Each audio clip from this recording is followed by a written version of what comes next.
Bismillahirrahmanirrahim. Assalamualaikum warahmatullahi wabarakatuh. Alhamdulillah alladzi arsala rasulahu bil huda wa dinil haqqi liyudhhirahu 'ala ad-dini kulli. Wa kafa billahi shahida asyhadu an la ilaha illallah wahdahu la syarikalah. Wa asyhadu anna Muhammadan 'abduhu wa rasuluhu. Allahumma shalli wa sallim wa barik 'ala Muhammadin wa 'ala alihi wa sahbihi ajmain. Ya ayyuhalladzina amanu taqullaha haqqa tuqatih wa la tamutunna illa wa antum muslimun. Allahumma rabbana taqabbal minna innaka antas samiul alim wa tub alaina innaka antat tawwabur rahim. Amma ba'd.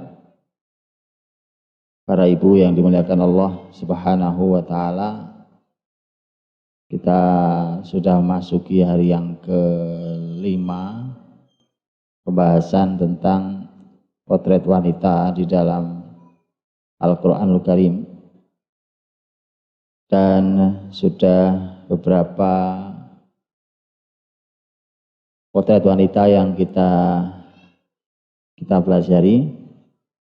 Kemudian kita hari ini ingin mempelajari salah satu Ummahatul Mukminin, wanita yang mulia yang dinikahi Nabi Shallallahu Alaihi Wasallam atas perintah Allah Subhanahu Wa Taala, yang Jibril pernah datang membawa fotonya yang ada di atas kain sutra berwarna hijau,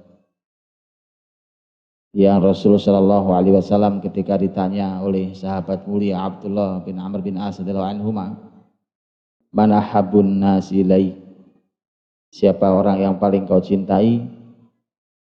Jawaban Nabi Shallallahu Alaihi Wasallam adalah Aisyah. Wa minar rijal, kalau dari laki-laki ya Rasulullah, kata Nabi, abuha, ayahnya. Kita akan membahas tentang Ummul Mukminin Aisyah radhiyallahu anha, wanita yang paling dicintai oleh Rasul Shallallahu Alaihi Wasallam.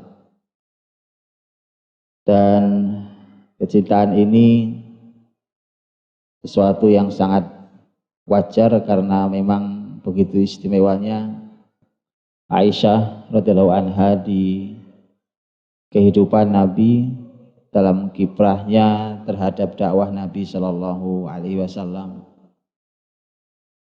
Kita hanya akan membahas salah satu saja yang terbesar, yang ibu tahu juga peristiwanya, karena tentang Aisyah di dalam Al-Quran ada beberapa ayat yang turun. Tapi yang kita bahas hari ini adalah pembahasan yang bermula dari kisah seuntai kalung. Kisah seuntai kalung yang oleh Nabi akhirnya kalung itu disebut sebagai kalung yang berkah. Para ibu yang memakai kalung, dan ini wajar perempuan memakai perhiasan, tentu sangat suka dengan kalung yang dipakainya, perhiasan yang dipakainya. Begitu juga dengan Aisyah radhiyallahu anha, bahwa Aisyah radhiyallahu anha suka sekali dengan kalung yang dipakainya ini. Sejarah menyebutkan dalam riwayat hadis riwayat Bukhari, bahkan Aisyah sendiri yang menceritakan tentang kalungnya. Kalungnya itu disebut sebagai Jiz' dhifar. Jiz' itu adalah jenis perhiasan. Kalau dalam penjelasan para ulama itu dia warnanya hitam. Ya, mungkin ini batu mulia mungkin. Warnanya hitam tapi ada putihnya. Jiza'. Adapun Dhifar, Dhifar itu nama tempat di Yaman. Karenanya ini kalung sebenarnya aslinya dari Yaman. Ya, kira-kira kayak ibu-ibu kalau punya barang dari negeri mana, nah itu luar biasa. Ini seperti Aisyah radhiyallahu anha. Kalungnya Aisyah radhiyallahu anha itu dari Yaman. Ya, dan memang Yaman banyak menghasilkan hal-hal seperti itu. Demikian juga pakaian, karenanya Nabi juga punya pakaian yang dari Yaman, dibuatnya di sana. Ini saking terkenalnya sampai disebut dengan sebutan nama tempat memproduksinya. Persis kayak di jalan kita kan juga sama sekarang ya. Kalau di kita apa namanya? Tahu Sumedang, nah gitu. Paham ya? Saking terkenalnya itu, maka disebut nama sejarah awalnya di mana. Dhifar itu nama tempat di Yaman. Jiza' Dhifar. Kalung ini punya kisah yang luar biasa dan kisah panjang tentang kalung ini. Dan dari kalung inilah kemudian nanti yang mengawali peristiwa hingga turunnya beberapa ayat.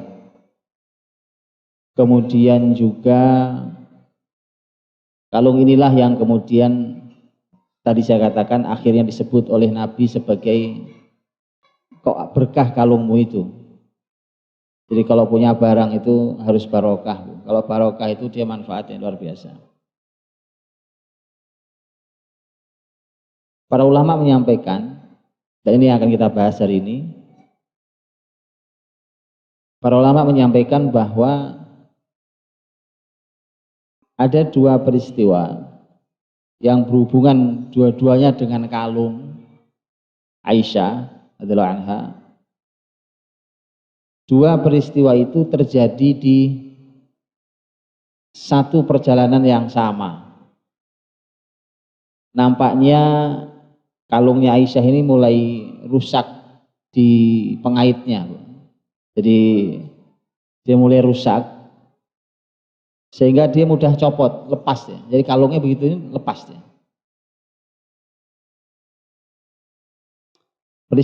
Dua peristiwa ini menurut para ulama terjadi di waktu yang sama, di perjalanan yang sama. Yang satu di perjalanan waktu berangkat, yang kedua di perjalanan waktu pulang, dua-duanya gara-gara kalung. Ya, jadi kisah perhiasan wanita itu ternyata ada kisah panjang yang menyebabkan ayat turun.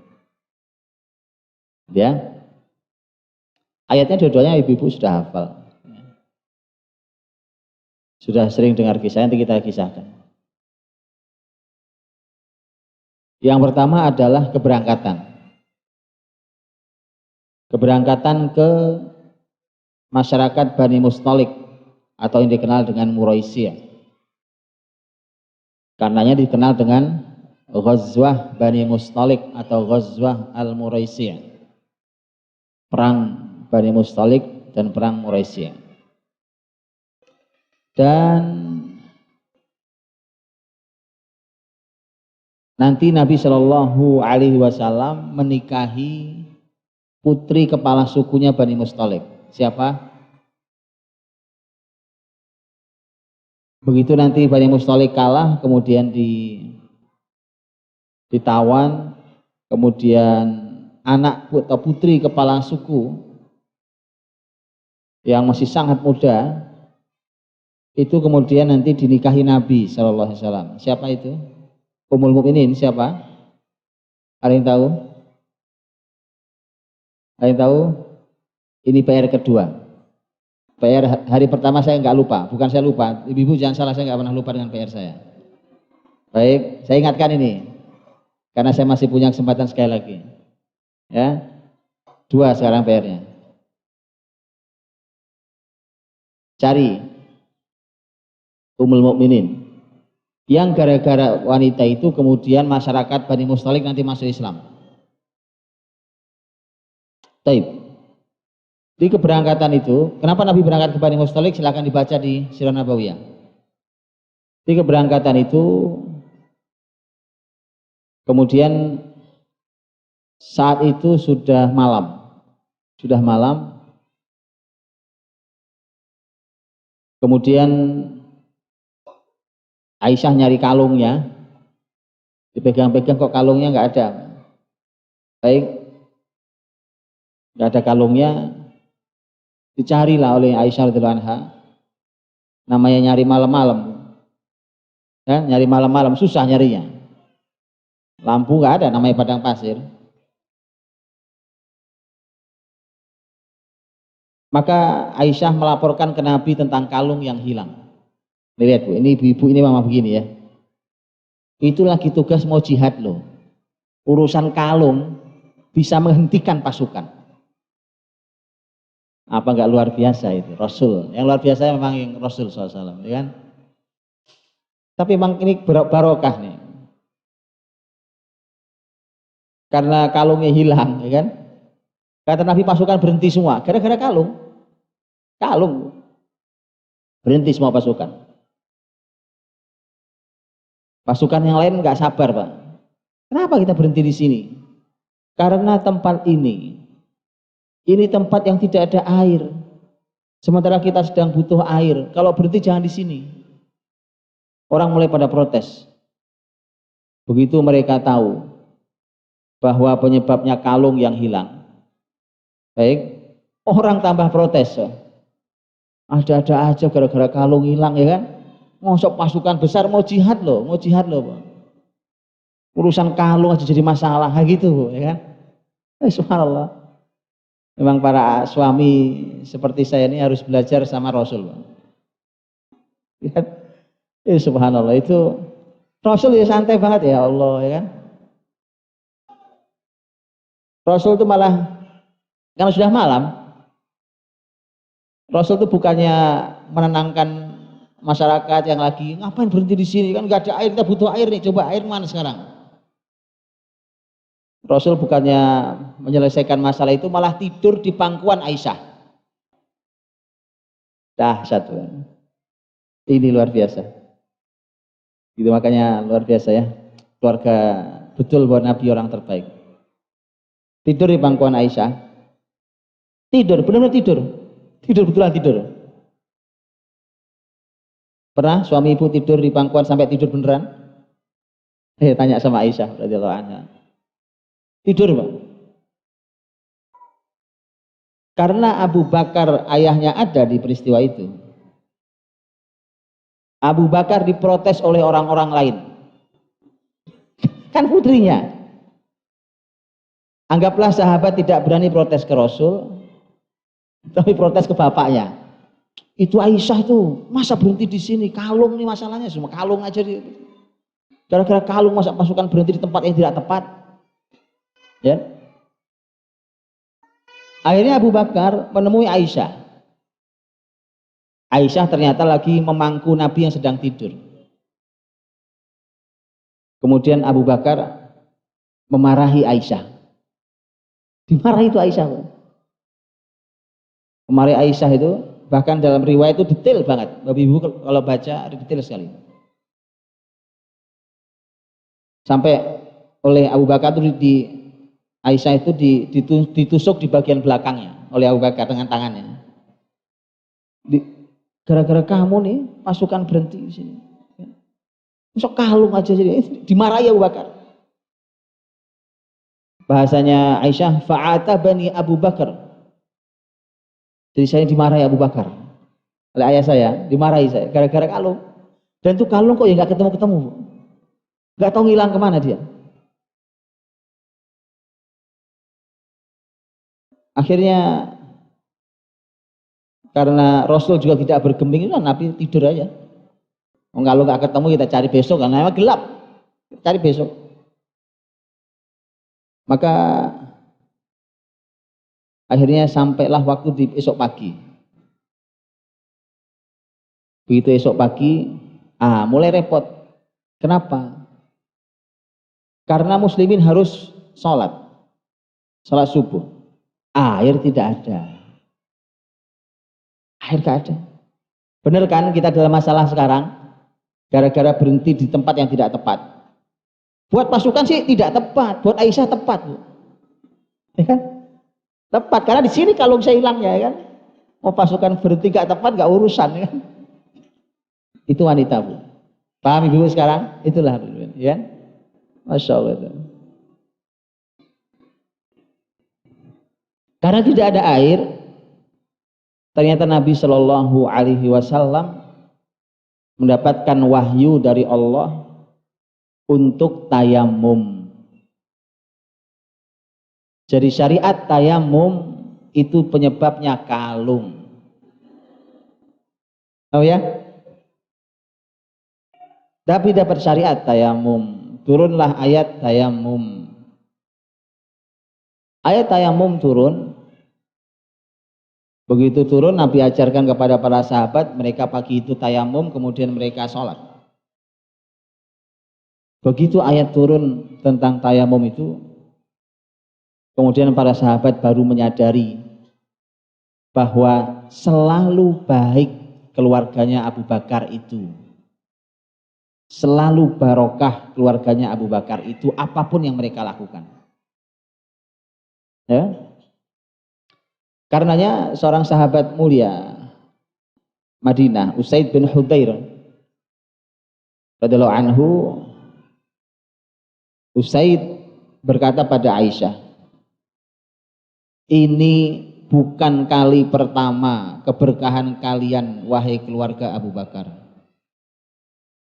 Jadi ini bukan kali pertama keberkahan kalian wahai keluarga Abu Bakar. Turunnya syariat tayamum, sebuah keringanan ketika tidak ada air sebagai pengganti air untuk bersuci, dan ini gara-gara kalung yang hilang. Barokah keluarga itu. Bahkan sesuatu yang tidak disukainya terjadi, tapi ternyata barokah buat orang mulia. Karenanya para sahabat, peristiwa-peristiwa seperti ini itu membuat mereka semakin kuat memposisikan Abu Bakar radhiyallahu anhu di posisi paling tinggi. Tidak ada duanya. Ya.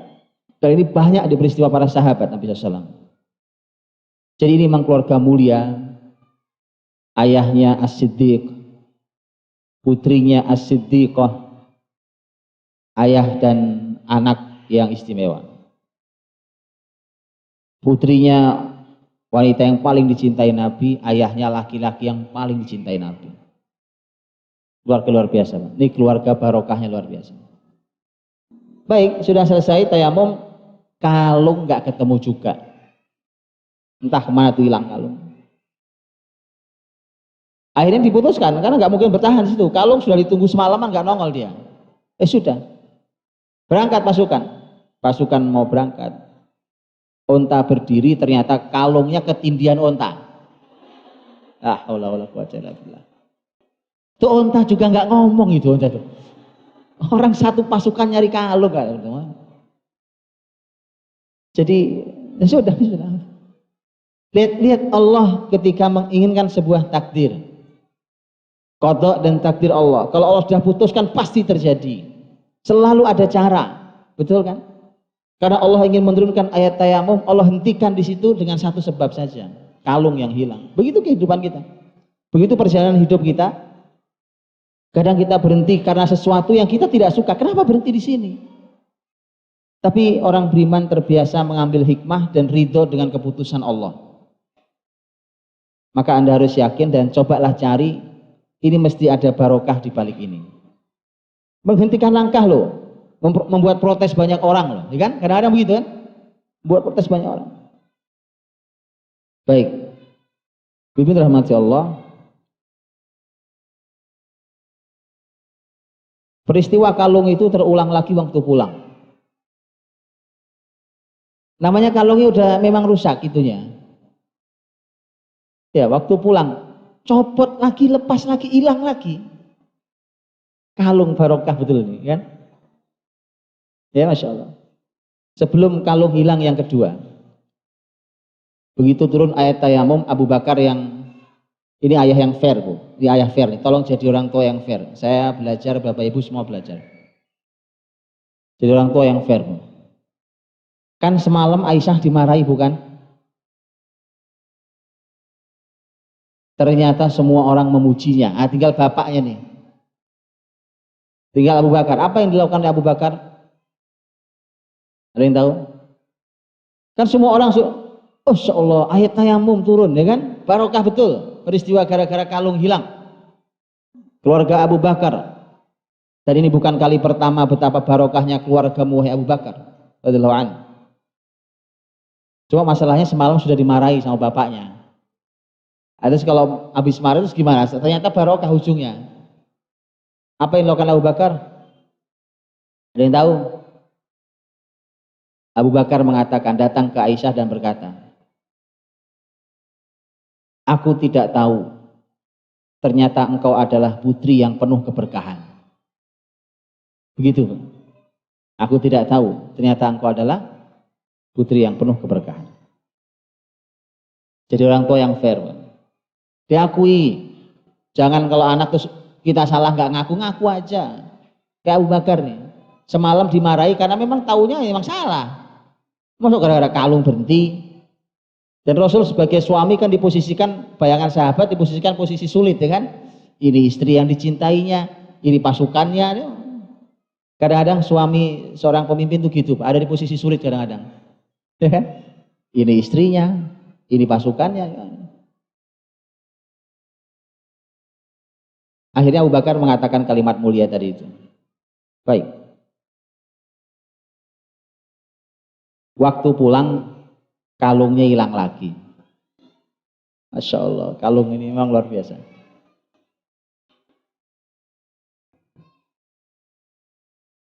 Pasukan sudah bergerak pulang setelah menang di perang Bani Mustalik, bahkan mendapatkan tawanan perang, dapatkan ghanimah, muslimin pulang. Sudah tidak terlalu jauh dari Madinah sebenarnya. Kemudian ketika pasukan berhenti sejenak istirahat, setelah itu kemudian pasukan mau lanjut.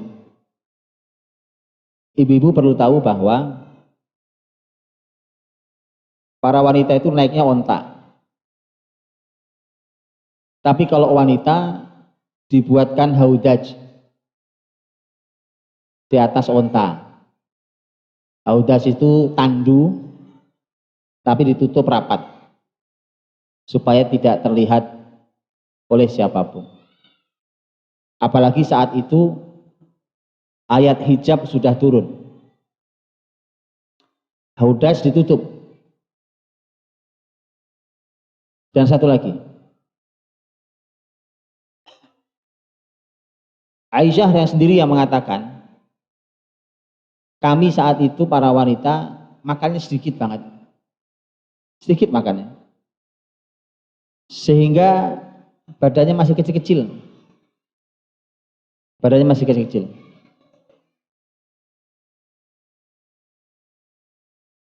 Aisyah radhiyallahu anha ada di dalam haudaj itu. Karena waktu Nabi, kita semua tahu, Nabi SAW kalau melakukan perjalanan, termasuk perjalanan jihad, mengundi istri-istrinya siapa yang ikut dengan beliau. Nah di Bani Mustalik ini yang keluar nama adalah Aisyah radhiyallahu anha. Aisyah ada di haudaj itu, jadi tandu itu biasanya dinaikkan ke onta oleh beberapa laki-laki, dinaikkan ke onta, orangnya ada di dalamnya. Nanti waktu turun juga gitu. Walaupun dia bisa turun sendiri, waktu turun dia turun. Baik. Aisyah radhiyallahu anha ketika pasukan berhenti itu, beliau menjauh dari pasukannya karena punya kepentingan. Jadi mau buang air, kemudian dia menjauh. Begitu selesai, dia kembali ke kendaraannya. Sambil kembali ku sempat-sempatnya tangannya megang dadanya. kok kalungnya nggak ada? Gitu ya, sempat dia megang dadanya tuh, loh kalungnya nggak ada. Begitu kalung tidak ada, padahal dia sedang jalan kaki menuju ke tempat ngumpul pasukan, maka Aisyah nyari kalung. Lagi-lagi kalung yang hilang, dicari. Saya nggak tahu ibu-ibu mana yang lebih susah, nyari kalung di padang pasir atau kalung di kamar, ya kan? Kalau kalung hilang ya. Ini cari, begitu cari, ketemu tuh kalung, lepas memang. Aisyah kembali ke tempat kumpulnya pasukan, ternyata sudah tidak ada satupun pasukan. Pasukan sudah pergi semua. Kok bisa mereka pergi? Kan itu ada 4 laki-laki yang membawa tandunya untuk meletakkan di atas unta. Pertama, memangnya mereka nggak mencoba lihat apakah Ummul Mukminin sudah ada atau belum di ruangannya? Teman-teman dirahmati Allah, ini masyarakat luar biasa. Dibahas tentang hal ini, kita tahu bahwa kita ada di lembah yang lain saat mereka ada di puncak kebesarannya. Ini bukan masyarakat yang pernah ada di zaman Rasul Shallallahu Alaihi Wasallam. Walaupun kita sama Muslim, terlalu jauh kita dari syariat ini. Para sahabat Nabi Shallallahu Alaihi Wasallam nggak akan buka haudaj itu untuk melihat Ummul Mukminin. Walaupun itu Ummul Mukminin. Tahu arti ibu. Anak sama ibu gimana? Mahram, ya kan? Artinya tidak boleh anak nikahi ibunya. Ini ibu kita. Kalau usia masih kecil, ini Aisyah adalah Ummul Mukminin. Tetapi memang Ummul Mukminin harus pakai hijab sempurna, lebih sempurna daripada menurut sebagian para ulama, lebih rapat daripada muslimah yang lain. Ummul Mukminin Aisyah radhiyallahu anha, beliau ketika ada dalam haudaj itu ditutup, sahabat tidak berani buka. Baik, kalau nggak dibuka, ya Mbak, minimal tuh nanya dari luar kan, sudah di dalam kan gitu kan. Itu pun tidak dilakukan sahabat. Nah, tuh lihat, subhanallah ya, yang di masyarakat suci. Masyarakat suci. Nah, mereka nggak berani melakukan apalagi satu hal sebenarnya masyarakat Arab itu bahkan tanpa Islam sekalipun mereka punya ghairah, punya kecemburuan yang tinggi yang dengan itu dia menjaga kesucian keluarganya tanpa Islam sekalipun sebenarnya. Abu Jahal sekalipun. Jadi makanya kalau hari ini laki suami ya, tidak punya hal itu, maka lebih parah dari Abu Jahal. Karena bahkan tidak pernah bisa, orang Arab pun tidak mungkin melakukannya. Abu Jahal tokohnya jahiliyah, Abu Lahab tokoh jahiliyah. Tapi tidak pernah bisa dibayangkan apa boleh gitu. Umpamanya kan mereka senang nih nonton joget, kan sama Abu Jahal, Abu Lahab mereka senang, biasa masyarakat Arab nonton tarian senang. Tapi mereka mustahil mengizinkan istrinya menari di depan suami-suami yang lain, walaupun jahiliyah. Jadi kalau hari ini ada laki-laki bangga punya istri kayak begitu, kalah sama Abu Jahal. Betul Pak, lebih jahiliyah dari Abu Jahal di sisi ini. Itu.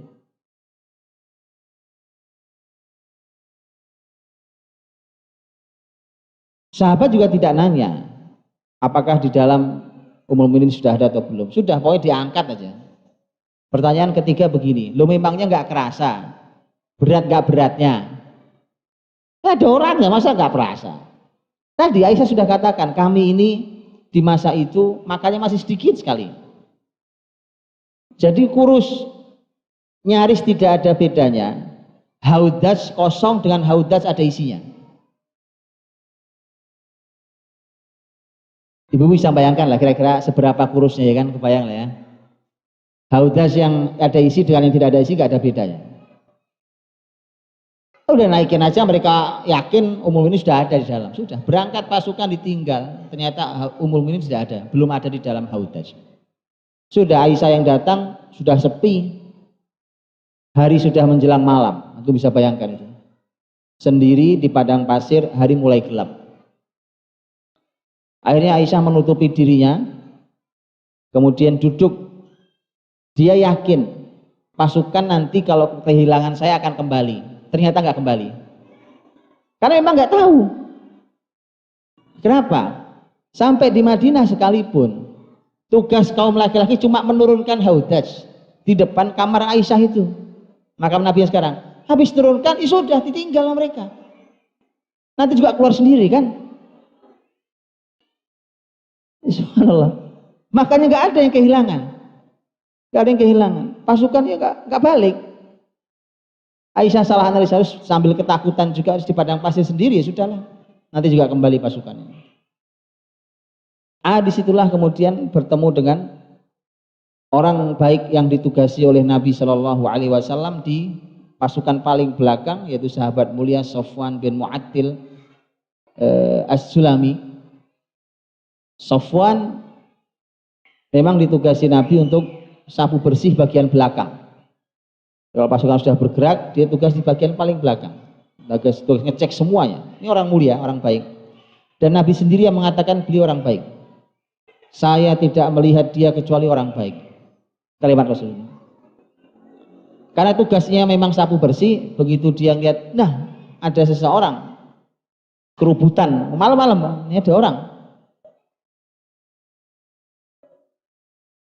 Dan Aisyah mengatakan, Sofwan itu mengenali saya betul sebelum ayat hijab turun. Jadi tahu fisiknya Aisyah sebelum ayat hijab turun. Karenanya Sofwan langsung nebak Ummul Mukminin, gitu. Jadi Sofwan begitu meyakin bahwa ini Ummul Mukminin, iya. Maka Sofwan hanya mengatakan innalillahi wa inna ilaihi rajiun. Ketinggalan. Innalillahi wa inna ilaihi raji'un. Aisyah mengatakan, dan tidak ada lagi kalimat terucap lain setelah itu. Tidak satupun kalimat keluar. Sofwan mempersilahkan Ummul Mukminin naik onta, ontanya disiapkan. Bahkan begitu sudah selesai, Sofwan nuntun ontanya, Ummul Mukminin ada di atasnya. Aisyah tidak bicara dengan Sofwan, Sofwan tidak bicara, tidak satu kecap kata pun. Tidak ada pembicaraan sepanjang perjalanan sampai masuk ke gerbang Madinah. Masuk ke gerbang Madinah, begitu masuk Madinah, di pintu Madinah itu ada beberapa orang. Ada yang mengatakan bahwa di gerbang Madinah itu ada 4 orang. Dan 4 inilah yang nanti bermasalah. Ini Pak, yang 1 tokoh munafik, yang 3 sahabat mulia, 2 laki-laki 1 perempuan. Itu teman-teman. Makanya tidak perlu juga Anda selalu penasaran pengen lihat, karena belum tentu Anda siap dengan fitnahnya. Gak usah sok penasaran, pengen doang lihat, gak perlu. Jangan-jangan Anda gak kuat, dengan fitnahnya gak akan kuat. Betul? Begitu saja. Abdullah bin Ubay bin Salul, tokoh munafik. Kemudian 2 sahabat mulia dan 1 sahabat wanita. Penyair Nabi Shallallahu Alaihi Wasallam, Hasan bin Thabit. Kemudian Mistah bin Utsatsa. Mistah bin Utsatsa adalah sepupunya Abu Bakar radhiyallahu anhu, ponakan atau saudara Abu Bakar, yang hidupnya miskin dibiayai Abu Bakar. dan ibunya Mistah membantu di keluarga Abu Bakar. Jadi dihidupi oleh Abu Bakar. Dan yang keempat adalah sahabat wanita mulia, saudarinya Ummul Mukminin Zainab binti Jahsy radhiyallahu anha. Saudarinya Ummul Mukminin Zainab binti Jahsy radhiyallahu anha yaitu siapa? Ada yang tahu? PR yang ketiga. Masuk PR semua isinya ini. Ini saudarinya Ummul Mukminin Zainab binti Jahsy radhiyallahu anha. Istrinya Mus'ab. Istrinya Mus'ab bin Umair. Tahu? Siapa, Bu? Hah? Siapa? Tak. Siapa, Bu? Tepat. Hamna binti Jahsy radhiyallahu anha. Ada yang mengatakan itu. Lihat awalnya. Kita bisa katakan tadi, lebih baik Anda tidak tahu peristiwanya, lebih baik Anda tidak melihatnya daripada tidak kuat dengan fitnahnya. Ya. Tidak selalu menarik, ingin tahu, penasaran, enggak perlu. Ini pelajaran saja bagi saya. Baik. Bayangkan 3 sahabat mulia Nabi, yang satu penyair Nabi, yang satu saudarinya Ummul Mukminin Zainab binti Jahsy, dan yang ketiga adalah kerabatnya Abu Bakar yang hidupnya dibiayai oleh Abu Bakar. Saat itu Abdullah bin Ubay begitu melihat Sofwan masuk dan menuntun unta itu, dan itu Aisyah, di atasnya ada Aisyah radhiyallahu anha, maka Abdullah bin Ubay meletupkan fitnah pertamanya. Jadi kalimat fitnah besar ini, peristiwa hadisatul ifki yang dikenal dengan peristiwa tuduhan dusta itu bermula hanya dari sebuah letupan kalimat ringan. Dan kalimatnya nggak langsung bilang kamu mesti berbuat serong, nggak begitu. Itu udah langsung nusuk kalau itu. Ini bahayanya, Bu. Ya, hati-hati, apalagi hati kita yang memang ringkih, tidak punya pertahanan iman yang sekuat para sahabat Nabi SAW. Hati-hati dengan itu. Maka kemudian keluarlah kalimat itu. Oh, jadi kamu Sofwan dan Aisyah berdua sepanjang perjalanan, demi Allah Sofwan tidak selamat dari Aisyah, Aisyah tidak selamat dari Sofwan. Lihat kalimatnya. Lihat kalimatnya. Kalimat itu dia menjadi bom pertama. Dilemparkan macam granat pertamanya. Hati-hati. Hati-hati. Makanya tidak, kalau tahu bahwa kita tidak punya iman yang cukup, telinga ini jangan dibiasakan mendengar berbagai macam hal yang akan membuat kita menjadi orang yang terlibat dalam fitnah. Karenanya kemudian sahabat Nabi Shallallahu Alaihi Wasallam yang terkena ya 3 orang itu, yang ikut berbicara tentang peristiwa ini, yang nanti dihukum oleh Nabi Shallallahu Alaihi Wasallam setelah turun surat An-Nur. Baik, itu peristiwanya. Sampai kemudian saya selesaikan kisahnya, baru kita masuk ke ayatnya. Kemudian saat itu musim sangat dingin, karena lelah dan dingin maka Aisyah sakit. Maka kemudian ini hikmah besar dari Allah Subhanahu wa taala. Sakit, masuk ke rumahnya sakit. Sebulan lamanya. Sakitnya agak lama. Sebulan lamanya. Lihat, bukankah ada hikmah besar di balik sakit? Apa hikmah besarnya? Tidak mendengar semua berita di luar yang mengguncang masyarakat Madinah tentang dirinya. Jadi tolong maknai bahkan musibah kita sebagai kebaikan dari Allah Subhanahu wa taala. Orang beriman hidupnya tidak banyak berkeluh kesah. Innal insana khuliqa halu'a. Idza massahu syarru jazua wa idza massahu khairu manu'a illal musallin. Orang itu kalau beriman, imannya betul, ibadahnya baik, tidak mudah menjadi orang yang serba berkeluh kesah. Karena itulah maka Aisyah sakit. Dia tidak tahu sama sekali peristiwa yang terjadi di luar. Yang dilihat Aisyah radhiyallahu anha hanya, tapi itu pun tidak seberapa, tapi Aisyah mulai bertanya-tanya tentang perubahan sikap Nabi Shallallahu Alaihi Wasallam. Perubahannya adalah Nabi kalau ketemu Aisyah tahu sendiri, dialognya panjang, ngobrolnya panjang gitu ya, bercengkrama, bergurau dan seterusnya. Tapi setiap ketemu Aisyah Nabi hanya mengatakan, apa kabarmu? Buat Aisyah pertanyaan apa kabar itu sesuatu yang aneh. Ini bukan suami saya. Baik. Aisyah punya rasa itu, ini ada sesuatu. Begitu Bu. Kalau suami berubah tolong dipahami. Ada apa dengan ini? Apa yang terjadi sebenarnya? Gitu kan? Aisyah sebenarnya tahu ini ada sesuatu. Tapi dia nggak tahu namanya sakit itu dalam.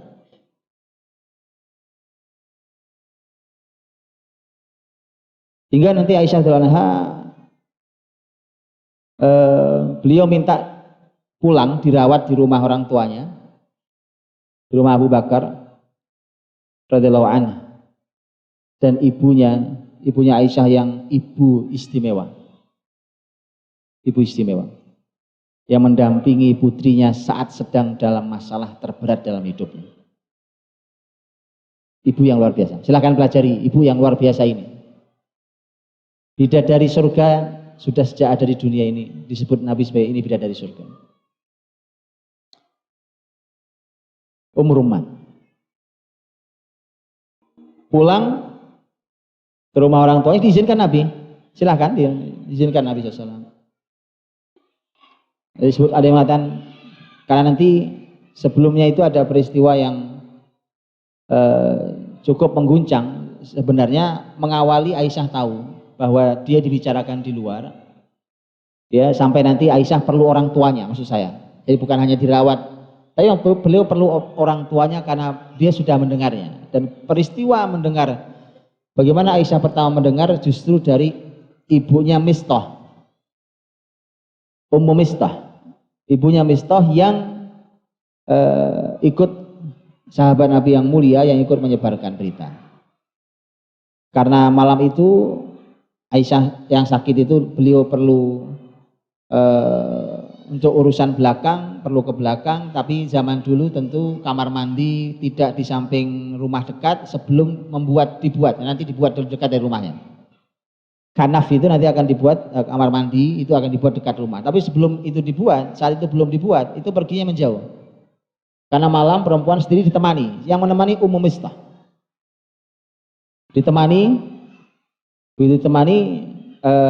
Kemudian kepleset mau jatuh, Ummu Mistah itu kemudian keluar keceplosan kalimat, Ta'isa Mistah, celakalah Mistah. Dimarahi langsung sama Aisyah karena Aisyah dengar, kata Aisyah, jangan katakan itu, apakah kamu menghina mencaci maki orang yang ikut perang Badar? Karena Mistah orang yang ikut perang Badar, orang yang ikut perang Badar orang mulia yang telah diampuni semua dosanya. Maka Aisyah mengatakan, apa kau katakan itu kepada orang yang ikut perang Badar? Padahal dia anaknya sendiri. Maka kemudian Ummu Mistah cerita, barulah Aisyah tahu apa yang terjadi di luar sana selama sebulan ini. Maka Aisyah nanti minta ini Masya Allah Pak. Jadi namanya anaknya Pak. namanya anak. Orang tua selalu harus siap untuk menerima anaknya saat anaknya sedang punya masalah. Tapi tolong Pak, tolong cermati betul kalimat orang tua nih, Abu Bakar ini radhiyallahu anhu, manusia mulia ini. Abu Bakar punya kalimat, menurut saya kalimat ini luar biasa, dan ini ungkapan hati orang tua. Ini di peristiwa lain. Ketika Abu Bakar berkata kepada putrinya Aisyah dan kepada menantunya Rasulullah Muhammad SAW. Kalimat Abu Bakar, asyrikani fi silmikuma kama asyraktumani fi harbikuma. Tolong libatkan aku dalam perdamaian, dalam damainya kalian berdua, sebagaimana kau libatkan aku dalam perang kalian berdua. Paham? Itu orang tua. Jadi tolong jadi anak juga gitu. Punya masalah datang ke orang tua, wajar, silahkan datang, wajar. Itulah anak, nyamannya dengan orang tuanya, wajar sekali. Tapi tolong, jangan hanya saat susah datang ke orang tua. Hati orang tua itu seperti kalimat Abu Bakar, libatkan aku dalam damainya kalian, sebagaimana kalian libatkan aku dalam perang kalian. Paham ya? Itu gara-gara waktu itu Abu Bakar dan Aisyah punya masalah berdua dan datang ke Abu Bakar sebagai hakimnya. Baik. Maka Aisyah radhiyallahu anha, beliau malam itu nangis, Pak. Nangis sampai tidak bisa tidur. Sampai pagi, sampai sore nangis, sampai malam lagi, sampai pagi nangis. 2 malam 1 hari. Guncang, Pak. Beliau betul-betul sampai guncang fisiknya. Itu bayangkan. Pasti susah dibayangkannya karena itu bayangkan wanita suci. Bukan sembarang wanita, istri Nabi. Di dalam keluarga paling mulia, Baitun Nubuwah, keluarga kenabian. Tiba-tiba dituduh dengan perbuatan hina itu. Guncang sekali. Akhirnya terjadi dialog. Jadi dialog di berikutnya ada dialog antara Aisyah dengan orang tuanya. Aisyah bertanya pada ayahnya, pada ibunya, apakah ayah ibu sudah mendengarnya? Pasti, aku sudah mendengarnya. Gitu, Pak. Jadi orang tua itu, ini muncul pertanyaan berikutnya. Kenapa sih Abu Bakar sama istrinya nggak bicara sama Aisyah? Kan tahu. Masalahnya tahu. Apa sulitnya buat Abu Bakar untuk meyakinkan hati? Dia ingin bertanya pada anaknya, betul nggak sih nak kamu berbuat itu? Betul kan? Tapi itu tidak sama sekali dikeluarkan. Kalimat itu tidak dikeluarkan sama sekali. Tidak satu. Ini masyarakat mulia, bukan masyarakat hari ini. Bapak Ibu tahu bahwa peristiwa itu di dalam sejarah disebut hadisatul ifki. Hadisah itu satu peristiwa. Al-ifki itu kalimat Quran. Innalladzina ja'u bil ifki, yaitu berita dusta, bohong. Hadisah satu peristiwa. Di dalam sejarah sepanjang kehidupan Nabi dan para sahabat, peristiwa kayak begitu cuma sekali itu. Di seluruh masyarakatnya. Bayangkan dia seperti noda hitam di hamparan kain putih. Adapun kita hari ini hidup di hamparan kain hitam. Semuanya dusta, penuh dengan bohong, ghibah, berita tidak jelas, semua disebar. Jadi kalau dulu mereka satu peristiwa mengguncang betul, hari ini karena itu biasa, kita biasa banget. Biasa kali Pak, semua orang juga gitu kali. Biasa banget. Ini luar biasa. Asrul ifki, ini zaman dusta. Luar biasa. Belum dengan berbagai macam media yang dipelintir segala macam itu, subhanallah. Luar biasa. Karenanya ini peristiwa manfaat untuk zaman ini. Dan ketika Aisyah bertanya pada bundanya, apakah ibu mendengar peristiwa? Iya. Tapi tenang dulu nak, tenang dulu. Dan ibunya, hayyini alik, hawini alik. Tenang dulu nak, tenang dulu. Gak usah buru-buru dulu, tenang dulu. Baik. Ibunya mengeluarkan kalimat yang sebenarnya nggak ada hubungan, itu tebak-tebakan. Namanya juga ibu, juga nggak tahu. Orang yang benar yang mana juga nggak tahu. Ini berita yang menyebar di luar sana. Karena orang seperti Abu Bakar, sebagai ayah yang berilmu, mengerti betul Alkitab, tahu persis peristiwa sebesar ini yang berhubungan dengan Rasulnya. Tidak mungkin Allah tidak menurunkan ayatnya. Minimal memberikan panduan kepada Rasulnya. Makanya bukan hak Abu Bakar untuk bicara. Gitu Pak, tolong tidak bicara kalau bukan wilayahnya. Bisa dipahami Pak? Orang nggak ngerti fikih ngomong fikih. Orang nggak ngerti sejarah ngomong sejarah. Itu sama saja orang nggak ngerti bangunan bikin gedung 30 lantai Pak. Ambruk gedungnya. Yang bukan wilayah tolong tidak bicara. Abu Bakar kurang hebat apa ilmunya? Kurang bijak apa orang kayak Abu Bakar? Tapi peristiwa ini tidak. Karena ini langsung keluarga Nabi. Memang ini putriku, tapi putriku ini adalah istrinya Nabi. Jadi tolong gitu Bu. Yang bukan wilayah katakan saya tidak tahu. Ini bukan wilayah saya. Begitu. Jangan pada sok tahu. Nanti nukil sana nukil sini, dikirim sana kirim sini. Mending benar itu copy paste-nya. Subhanallah. Tidak ada warok kita, zuhud kita tidak ada. Hati-hati deh. Jadi jangan suka memasuki wilayah yang bukan wilayah kita. Kita nggak ngerti hal itu. Katakan saya tidak ngerti. Ibunya mengatakan tenang nak, tenang. Wanita itu, kata ibunya itu, wanita itu, kalau sangat istimewa di hati suaminya, sementara dia punya madu yang lain, maka banyak yang hasad.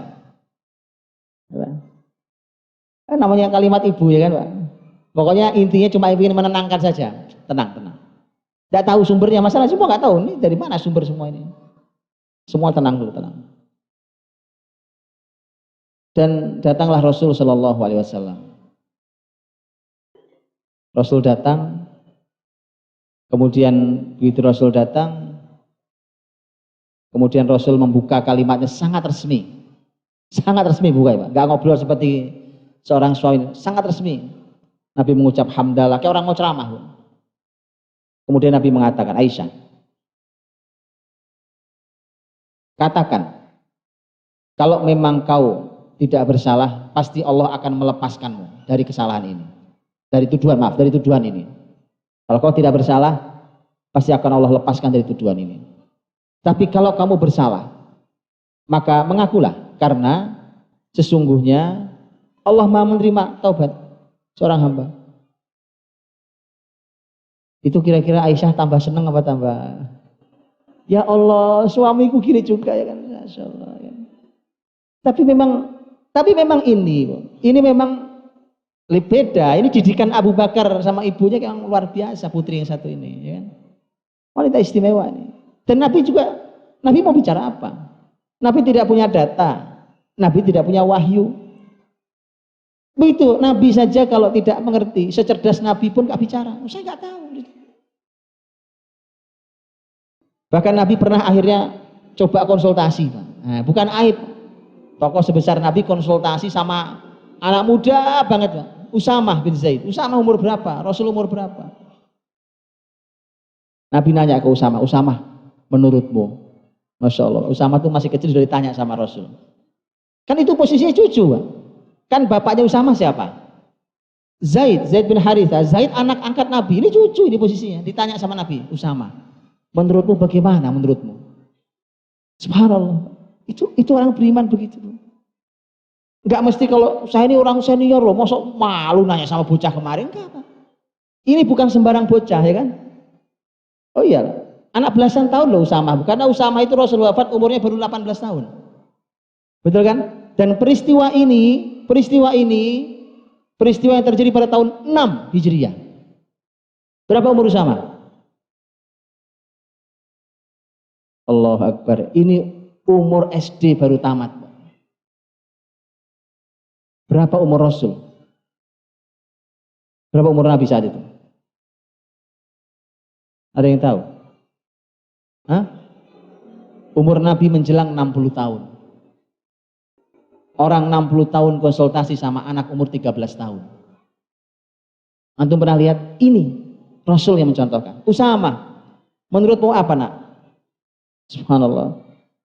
Lihat, Usama, lihat jawaban Usama. Memang ini bukan sembarang anak. Ini memang anak istimewa. Usama mengatakan, ya Rasulullah, dulu siapa yang nyuruhmu nikah sama Aisyah? Kata Rasul, Allah. Ya kan? Rasul, Allah nyuruh. Kan tadi saya katakan. Bahkan Jibril membawa fotonya Aisyah yang diletakkan di kain sutra hijau. Subhanallah. Buat Aisyah, ini istrimu dunia dan akhirat. Lah Usama, anak berilmu, Usama mengatakan, dulu kau nikah siapa yang merintahkan? Lihat, kata Nabi, Allah. Kata Usama, Allah tidak mungkin menipumu. Betul? Luar biasa. Anak 13 tahun punya logika dasar tentang agama. Ya kan? Allah tidak mungkin menipumu. Kalau Allah yang merintahkanmu, gak mungkin Allah berikan perempuan jelek untukmu. Gak mungkin Allah menipumu. Paham? Simple, sederhana, sudah. Nabi juga guncang, Pak. Luar biasa. Nabi juga guncang. Guncang dalam makna bahwa Nabi sedih. Peristiwa ini kenapa harus terjadi? Nabi konsultasi juga pada Ali bin Abi Thalib. Menurutmu gimana Ali? Begitu Pak. Ya. Jadi orang seberilmu Nabi yang gak ada duanya, dengan usia yang sudah tua, itu terkadang perlu nasihat. Betul ya? Jangan mentang-mentang cuma umur tua, apalagi kita sudah tua umur gak ada. Itu perlu banyak nasihat. Gak apa-apa, minta nasihat sama bahkan posisi cucu sekalipun. Kalau cucu kita seperti Usama. Ya. Iya, Pak. Maka menurutmu bagaimana Ali? Ali tidak fokus pada Aisyahnya. Tapi Ali kasihan sama Rasulnya. Kalau Usama fokus sama Aisyahnya. Kalau Ali tidak. Kata Ali, ya Rasulullah, urusan begini menyibukkanmu. Sudahlah. Banyak kok wanita lain kalau memang kau tidak, sudah nggak usah diurusi. Bukan Aisyahnya.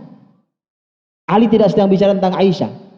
Ali hanya ingin Nabi dengan tugas sebanyak sebesar ini kemudian dilelahkan dengan urusan yang tidak, ini nggak usahlah kau disibukkan hal seperti ini. Akhirnya Nabi nanya juga kepada seorang wanita yang sering juga bersama Aisyah. Ditanya temannya, menurutmu bagaimana? Wanita itu mengatakan, saya ini ya Rasulullah taunya wanita itu, Aisyah itu wanita baik. Wong dia itu cuma seorang bocah yang begitu dia ngadoni adonan makanan, terus dia ketiduran di samping adonannya. Nggak lama datang itu binatang, dimakan tuh adonannya. Udah pergi gitu aja. Dia ingin menggambarkan ini bocah banget. Nggak ada dia berpikir seburuk itu, nggak ada. Gitu ya. Jadi teman-teman tahu ibu-ibu bahwa umur Aisyah saat itu 15 tahun. Anak umur 15 tahun mendapatkan fitnah sebesar ini. Tapi subhanallah, inilah iman, inilah Islam, inilah Quran yang buat dia kokoh luar biasa. Karena itu maka ibu dirahmati Allah, maka kemudian ketika Rasul datang ke rumah Abu Bakar itu dan menyampaikan kalimat resminya tadi itu, kemudian Aisyah menjawab. Kata Aisyah, ayah tolong jawab. Dia minta Abu Bakar. Kata Abu Bakar, saya mau jawab apa? Aisyah bilang, bunda tolong jawab. Ibunya tolong jawab. Kata ibunya, saya jawab apa nak? Ibu gak tahu harus jawab apa. Akhirnya Aisyah mengatakan, kalau saya katakan bahwa saya tidak bersalah, kalian tidak percaya pada saya. Karenanya saya hanya ingin berkata, sebagaimana Yakub berkata dalam kesedihannya. Lihat dalam surat Yusuf. Ini ahli Quran begini. Sedih aja di kepalanya, Quran. Paham ya? Paham? Itu ahli Quran namanya. Aisyah nih, saya hanya ingin berkata seperti Yakub, Nabi Yakub berkata dalam surat Yusuf. Ya. Di mana Nabiullah Yakub alaihissalam ketika sedih dalam urusan anak-anaknya ya, maka beliau menyampaikan bahwa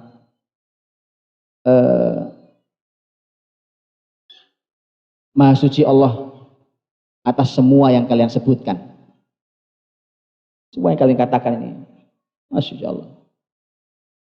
Baik. Pas saat berbincang itu Nabi SAW kemudian menunduk kemudian bercucuran keringat padahal musim dingin. Dan ini sudah hafal, Aisyah, Abu Bakar, istrinya hafal, Rasul dapat wahyu. Kemudian setelah Nabi selesai, Nabi bangun, kemudian Nabi mengatakan, absyiri Aisyah, bergembiralah wahai Aisyah, Allah sudah menurunkan pembebasanmu dari atas langit sana. Kemudian dibacakan ayat dalam surat An-Nur ayat 11, innal ladzina ja'u bil ifki usbatum minkum, sampai 10 ayat yang diturunkan oleh Allah Subhanahu wa taala untuk mensucikan Aisyah radhiyallahu anha langsung dari atas langit yang 7 sana. Allah Maha Kuasa untuk menurunkan sejak awal peristiwa, tetapi Allah ingin ada makna, ada hikmah yang bisa dipelajari oleh seluruh muslimin dan muslimat. Dan Allah ingin ada ayat yang mulia diturunkan dalam surat An-Nur. Untuk itulah maka selesai ayat dibacakan oleh Nabi, selesai sudah urusannya. Kemudian ibunya berkata, ayo nak, temui dekati suamimu dan terima kasih padanya. Kata Aisyah, saya tidak akan mengucapkan terima kasih kecuali pada Allah Subhanahu wa taala. Gak apa-apa ya. Baik, waktunya habis, saya baru mau mulai masuk ayat ini. Karena memang kalau ibu baca riwayatnya di Sahih Bukhari panjang, kayak sepanjang saya bercerita, kira-kira aja. Kalau gitu saya masuk sedikit di ayatnya dan saya tutup. Saya minta waktu 2-3 menit. Allah Subhanahu wa taala meletakkan ayat pembebasan Aisyah radhiyallahu anha dari semua tuduhan itu dalam surat An-Nur, dimulai dari ayat yang ke-11. Karenanya Imam Malik, lihat Bu, Imam Malik rahimahullah taala, ulama besar kita tahu, beliau mengatakan, siapapun yang menghina, mencaci maki Abu Bakar dan Umar, maka orang yang mencaci maki itu akan dihukum ta'zir. Hukum ta'zir itu diserahkan kepada hakim, dicambuk biasanya. Dihukum cambuk. Tapi siapa yang menghina, mencaci maki Aisyah, maka dia dibunuh. Mengapa? Karena tentang Aisyah, kesuciannya diabadikan dalam Al-Quran. Kalau masih ada yang menuduh Aisyah radhiyallahu anha, itu artinya Anda tidak beriman pada ayat ini. Karenanya layak mendapatkan hukuman mati. Sebagaimana dalam kalimat Imam Malik rahimahullah ta'ala. Diletakkan Allah dalam surat An-Nur. Dan surat An-Nur, surat yang isinya semua ayatnya berkisar antara dua, antara perintah dan larangan. Kalau ayat-ayat lain kan isinya ada kisah, ada perumpamaan, ya kan? Macam-macam Allah bisa. An-Nur isinya adalah panduan semua. Karenanya Allah membuka dengan kata suratun anzalnaha wa faradnaha. Faradnaha kata fardu. Yang kami tetapkan, kami wajibkan. Faradnaha. Jadi ada fardu di sana. Karenanya isi ayatnya berbeda. Semua surat dalam Quran juga surat. Surat kan ada surat Al-Fatihah, surat Al-Baqarah, surat. Kenapa cuma An-Nur yang disebut surat? Suratun anzalnaha. Karena di bahwa ini subhanallah, ayat ini melingkupi perintah dan larangan yang sangat luar biasa, sangat penting, ini spesial, dan ternyata hal-hal itu berhubungan sangat erat dalam masalah rumah tangga dan sosial. Rumah tangga dan sosial. Karena dahulu terkenal penyampaian disampaikan sejak zaman Rasul, bahkan ajari putri-putri kalian menenun dan surat An-Nur. Ajari putri kalian tenunan, menenun pakaian dan surat An-Nur. Jadi saya lihat ibu-ibu sudah banyak yang semangat pada jualan baju, ya kan? Satu lagi Bu, surat An-Nur. Tahu ya? Harus itu, dan itu wajib diajarkan di semua wanita muslimah. Surat An-Nur. Karenanya itu menjadi suratnya Umar kepada masyarakat Kufah agar para laki-laki mengajari istri-istrinya surat An-Nur. Saking pentingnya surat itu, dan berisi tentang masalah hukum, panduan tentang keluarga muslim dan tentang masyarakat, bagaimana menurut masyarakat. Baik, adapun 10 ayat 11 dan berikutnya nanti silakan dibaca ya. Di banyak pembahasan yang luar biasa, di mana yang ingin saya tutup dengan ayat yang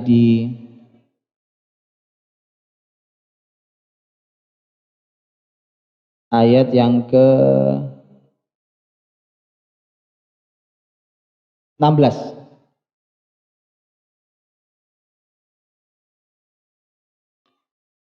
Ayat 16. Walaula id sami'tumuhu qultum, andai saja waktu kalian mendengar kisah berita bohong ini, kalian harusnya sebagai orang beriman langsung berkata begini, ma yakunu lana an natakallama bihadza subhanak hadza buhtanun azim. Seharusnya kalian berkata itu. Seharusnya kalian berkata, ma yakunu lana an natakallama bihadza. Ini bukan wilayah kita untuk membicarakan hal ini. Ini kalimat ayat loh, tolong dipegang. Saya sudah katakan di depan. Yang bukan wilayah Anda tidak usah bicara. Itulah kenapa berita sudah seheboh itu, tidak ada sahabat yang terlibat kecuali hanya 3 orang. Di sekian banyak jumlah sahabat. Berbeda dengan hari ini, semua orang terlibat kecuali hanya 3 orang mungkin. Subhanallah. Makanya ini ayat mengatakan, seharusnya kalau ada seperti ini kalian katakan, ini bukan wilayah kami untuk bicara. Ini dusta nyata. Ini dusta besar. Begitu harusnya bunyinya. Hadza buhtanun azim. Dan ini yang diabadikan oleh kalimatnya Abu Ayyub Al-Ansari dan istrinya. Abu Ayyub yang juga mendengar berita itu pulang-pulang nanya ke istrinya, sudah dengar berita tentang Aisyah? Ini ngobrol sama istri. Kemudian Abu Ayyub mengatakan bahwa ini kalimat luar biasa dialog suami istri, dan mudah mereka meniadakan itu dengan mengatakan bahwa Aisyah itu lebih baik. Aisyah lebih baik daripada kamu. Betul loh, itu betul. Aisyah lebih baik daripada kamu. Rasul juga lebih baik daripada Abu Ayyub. Kalau kamu saja tidak berani berbuat, maka tidak mungkin terjadi pada Aisyah radhiyallahu anha. Itu luar biasa. Begitu seharusnya orang-orang beriman, dia mengukur dengan husnudzon. Dan ini sebagian dari pelajaran tentang apa yang disampaikan Allah tentang Aisyah, dan bukan satu-satunya ayat yang berbicara tentang Aisyah radhiyallahu anha, dan perlu pertemuan yang lebih banyak untuk membicarakan tentang Aisyah dalam Al-Qur'an Al-Karim. Wallahu ta'ala a'lam bishawab. Assalamualaikum warahmatullahi wabarakatuh.